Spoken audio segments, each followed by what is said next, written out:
Linda Valley, gateway to the west coast.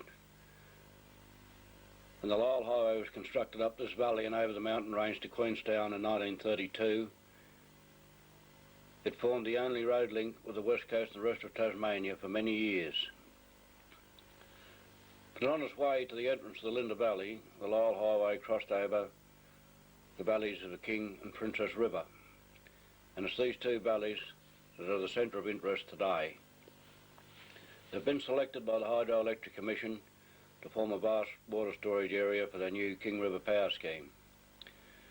This is a section of new highway being constructed to replace the highway across the valleys. It's constructed high around the slopes of Mount Owen, and it runs some 4 or 5 kilometres down the western side of the lake, and here it reaches a causeway to take it over to a newly constructed bridge high above the King River Gorge. And this will transfer the highway to the eastern side of the valleys and up the low range of hills to rejoin the old highway on the other side of the valleys. And this is the present day course of the King River, flowing down the western side of the valleys and stretching between it marshy button grass plains and down the eastern hills and the Princess River flows. This has all become a vast water storage area and an artificial lake. About 3 kilometres upriver from the new section of road is the Mount Lyell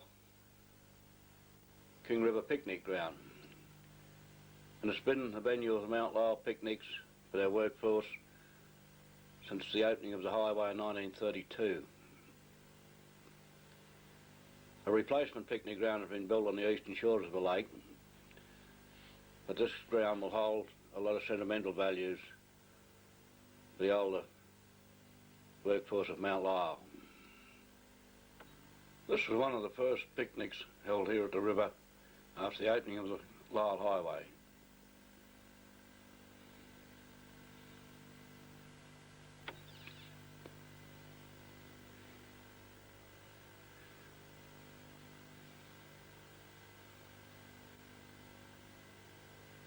The Mount Lyell workforce has assembled here every year since the opening for their annual picnic.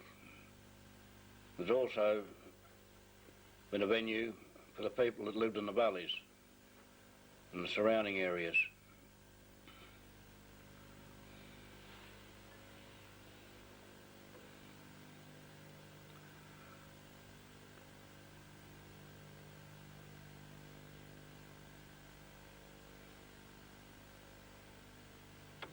And this is the present day King River Bridge, soon to be dismantled to make way for the new lake. This was the first walking bridge constructed over the King River at the turn of the century. And here, the first transport bridge constructed with the opening of the highway in 1932. And these are some scenes of the picnics in later years at the river.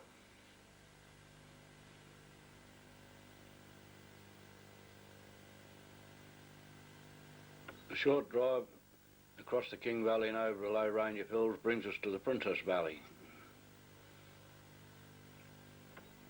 The Princess Valley was first opened up as a cattle run when the mining era began at Mount Lyell to provide fresh meat with surrounding mining towns and their families.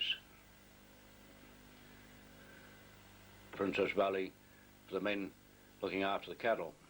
If we look west across the valleys, Mount Lyell in the background and Mount Owen just a little south form the entrance to the Linda Valley. In 1937, the late C.A. Bradshaw arrived in Princess Valley and constructed the first steam mill here.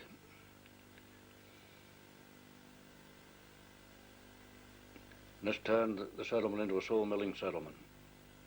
And this is Princess River today. Most of the houses are deserted, but the mill is still in operation, and the workmen travel out from Queenstown and the surrounding areas each day.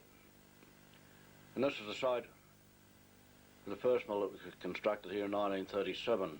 It was later lost in the late 1940s by a bushfire that swept up the west bank of the river, taking with it several houses. The mill was then constructed on this side of the river, on the eastern side.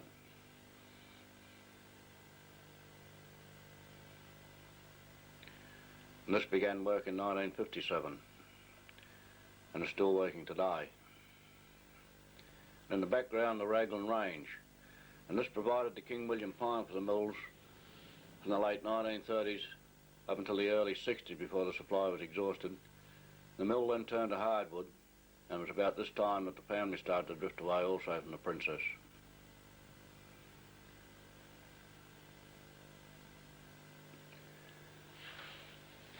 This is the highway passing over the Princess River. And these are some of the scenic areas that will be lost when this valley's flooded.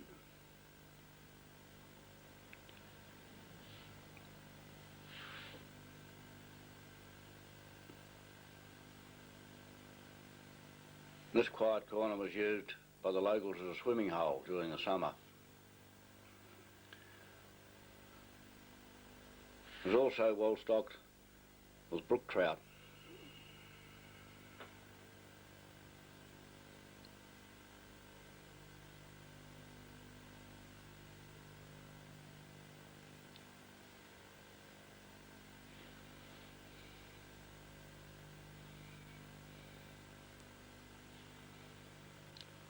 This is some of the clear waters of the river.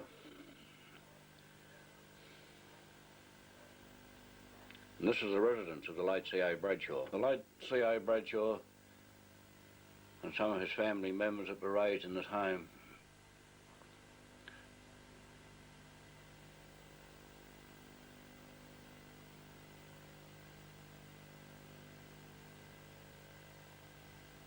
A few days after this film was shot, the family residence was dismantled in readiness for the new lake.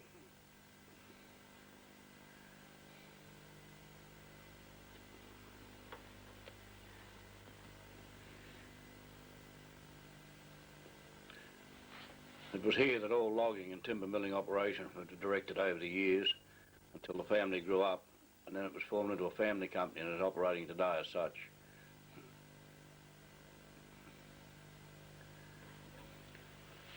And these are some of the outbuildings attached to the home. This served as a workshop and garage.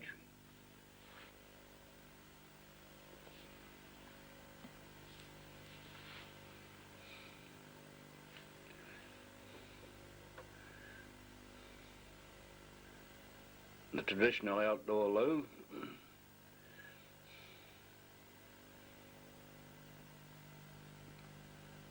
And here the local fowl house.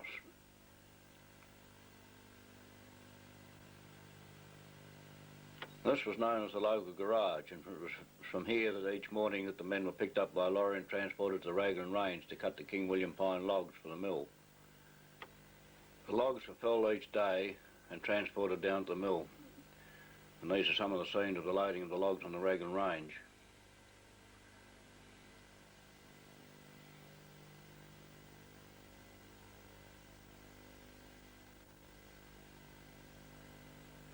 And this is a scene of some of the old homes still standing at the Princess. And this was the family home of the Townsends for many years. The family group that lived in the Princess. This was members of the Townsend family and the Williams family. And Christmas celebrations at Princess River.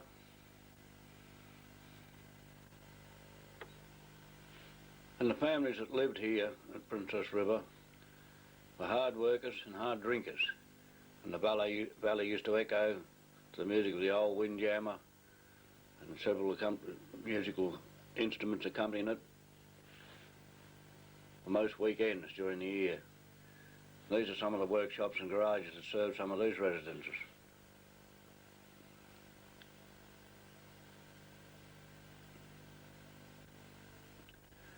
And this is the Princess River crow, and he, along with numerous tiger snakes, now are about the only permanent residents of Princess River.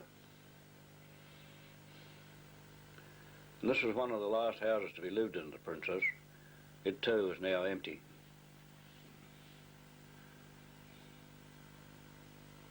We're now moving round to the other side of the river,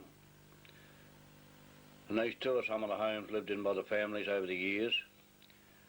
They might not look much now, but they were home to several families. The old garages and wash houses and outside loos served their purpose, and the houses were warm and comfortable in winter. As we look round here today, it's hard to realise that all this will soon be under water.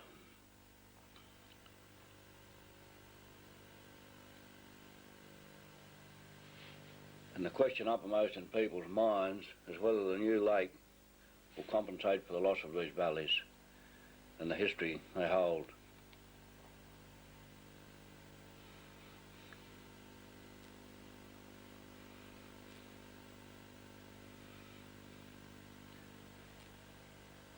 These are some scenes that will never be seen again in the valley,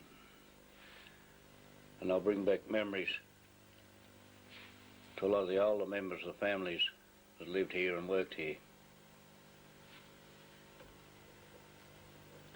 And this is a road round the opposite side of the river to these houses here. This is a quiet corner in the river that the road passes by. This is the mill working here today. This too is soon to be